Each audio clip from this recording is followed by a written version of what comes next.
So I was about to say good morning, and then I realized it's afternoon. Good afternoon, Catalina. I'm good. So this season has so many things going on. But for the first portion of season three, you got to film in an entirely new location with this new character, Henry. What sort of effect did this have on your performance, as well as your understanding of Tabitha and where she's at in her journey? Just for the mere fact that we were shooting in the core of winter in Nova Scotia, that takes everything into a different level. I don't know if you've ever been to in Nova Scotia in the wintertime, but it is brutal. It's like being in North Pole. It is freezing. And everyone had to pretend that they're warm, so they need to get jackets off. And so when you're walking out the street, let's say in the first episode, everyone is doing, like frozen faces because it's freezing and you have to act like it's a little bit warmer than from town because from town is changing. That in the physical aspect, that changed a lot. But I think that gives the show a look that works for what's happening. Working with Robert is great. I loved going to the outside world and not being in from land. I think the changing of the characters is great. I think finding Victor's dad is amazing. I love that character. So it's all positive, and including the weather, let's say. One of my favorite acting moments for you in this season so far has been the phone call Tabitha made to her mother. It was really beautiful work, especially considering that that character isn't actually there in front of you in the scene. What were you most focused on communicating to the audience when you were playing that phone call? Who do you call when you have a problem? Who do you call when you're sad? Who do you call when you're extremely happy? I call my mom. If something happens, I'm like, Mom! Or if something happens, Mom! Like it's something that I don't even have to think about, like who am I gonna call? If I don't call my mother, I call my grandmother, so it's like kind of like the same person. Um, I think that's what I was thinking. Is like if I'm out, the first thing that I want to do is let my mom know that I am alive, that my family is okay, that although she cannot help me in this journey that I'm in, I'm good. But I want her to be okay. Even how beautiful it is, even in that extreme sort of moment that she's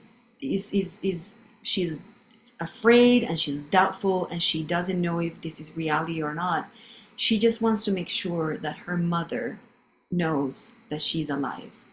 And I as a mother, I just want my kid to just see how much love I've had for good mothers, and they're irreplaceables. I love moms. But of course, as is often the case, characters get sucked back into the town. So once Tabitha returns to from land or the from town, we see that there are these cracks in her relationship within her family. Do you see these disagreements she has with Jim and with her daughter as being a continuation of fights that already were going on, or has that friction evolved in some way? Um, well, since season one, you see that Jim has always. How many episodes have you watched? I'm up to episode 6. Okay, yeah. So you saw the fight. I mean, Yes. fight is something that all the kids were like, "Oh my God, you fought last night," but we've never seen the actual fight. And I think this is, season one. We hear Jim say, "Well, no, it's gonna be okay. We're gonna get out of this place," and you're like, "How do you know that? Like, why do you just say things to make other people feel better, even if you don't know if it's reality? Like, you cannot just state that." And I just feel that this is a continuation from the fight. The crack in that relationship between Jim and Tabitha is deep, but also the love between them is deep because they've been through so much. So it is a dichotomy of like, I hate you, but I love you. And we've been through so much that we just cannot just pull apart. And the first thing that she did when she was outside is like, I need to go back to my family. So it's not like she was taking a vacation from her family. She was actually trying to get back to her family. But there's a lot of a breakage within her family that unfortunately is irreplaceable. Like you cannot just put a band-aid and say, okay, let's move on. It's there. And when something like this happened, when Jim keeps saying, you did what you did what you could do, it's like, how? Why? Like, how do you know that? Just give me something. Like, yes, maybe you should have gone to the police, but let's think about it. Be more, a little bit more. I don't know. Just she needs a little bit more from him, and I think that crack is gonna be forever there. And then one quick final question just to tease the back half of the season. Tabitha and Jade are two people that are putting in a lot of work to try to solve the mystery of the town. So in just kind of a fun general sense, what can you tease about how that collaboration will develop for the last bit of the season? Let's say that they're gonna find answers. They are in the right path, and they're gonna find a lot of answers that a lot of people are not gonna believe the answers that they find. So keep watching because it gets crazy. I'm happy to hear that because I've been wanting to see answers for many seasons now. Well, thank you so much for your time and congratulations on continuing to do beautiful work and having such a compelling story to play for 3 seasons now. Thank you so much. Hi. So, good morning, Ricky. Last season, you and I had an interview in which you mentioned that Kenny looks up to Boyd as a sort of surrogate father figure. So, hmm how has your understanding of that relationship shifted now that Kenny has lost his mother? Ooh, um, it shifted in the sense that he's truly all he really has left. And I think that